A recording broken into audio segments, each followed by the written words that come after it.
Bonjour tout le monde, bienvenue sur le guide de l'auto. Aujourd'hui je me trouve à l'ouest de l'Autriche pour découvrir le tout nouveau Mercedes-Benz GLB.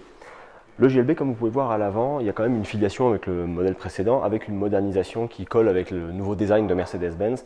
Là ici, la calandre par exemple qui est illuminée avec les logos Mercedes-Benz disposés un petit peu partout, c'est le modèle électrique parce qu'il y aura des modèles à essence et des modèles électriques. Ici, la calandre est évidemment pleine puisque les besoins de refroidissement sont moins importants qu'un moteur à essence. Pour améliorer l'habitabilité du véhicule, Mercedes-Benz a augmenté l'empattement de 6 cm et la longueur totale de 10 cm. Ça, c'est notamment pour améliorer l'espace aux places arrière qu'on va voir tantôt. Puisqu'on regarde le véhicule de profil, sachez aussi qu'il y a des types de jantes différents qu'on peut avoir sur le véhicule et que la taille des roues varie de 18 à 20 pouces. À l'arrière, on retrouve ici un bandeau lumineux qui parcourt tout le haillon et aussi notamment les petits logos qui ressemblent beaucoup évidemment à ce que l'on retrouve dans les phares à l'avant. Pour ce qui est du coffre, quand on l'ouvre, on a la possibilité d'avoir soit 5 soit 7 places à bord du véhicule. Le modèle qu'on a ici, c'est un modèle à 7 places et on peut rabattre les sièges comme ceci. La contenance du coffre diffère entre les modèles 5 et 7 places. Il y a évidemment moins de place dans les modèles à 7 places.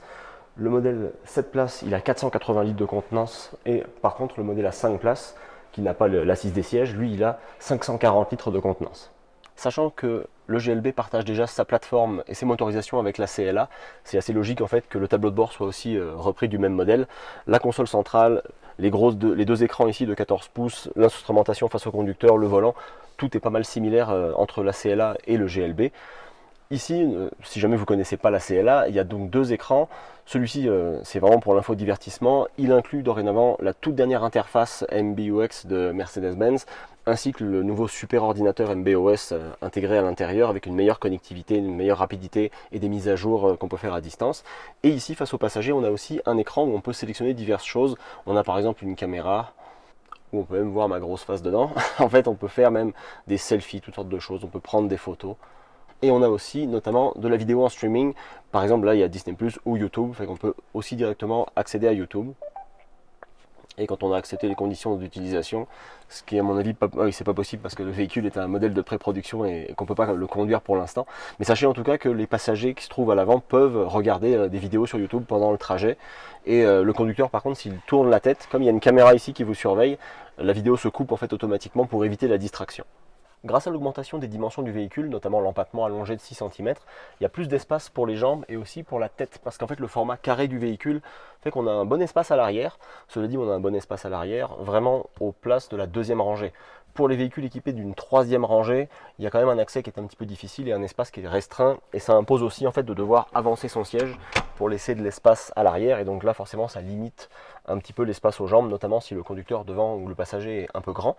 L'autre chose qui est digne de mention, c'est que on peut aussi ajuster le dossier si par exemple je peux me mettre un peu plus droit ou plus confortable dépendamment de mes souhaits, et aussi évidemment on peut redresser le dossier si jamais il y a du monde à l'arrière à la troisième rangée. Puisqu'il est question de la troisième rangée, sachez quand même que ça demeure du dépannage, c'est pas un véhicule pleine grandeur le GLB, donc si c'est pour de temps en temps dépanner, c'est correct, mais n'imaginez pas faire voyager toute votre famille sur des centaines de kilomètres au quotidien avec ce véhicule là, ça va être un peu difficile. Sous le capot de ce modèle électrique, il n'y a évidemment pas de moteur visible, mais un coffre avant qui a une contenance de 127 litres. Mais puisque j'ai ouvert le capot, je vais en profiter pour vous parler aussi des motorisations disponibles. Donc le GLB va être disponible au Canada avec une version à essence et deux versions électriques. La version à essence va partager son moteur avec la CLA.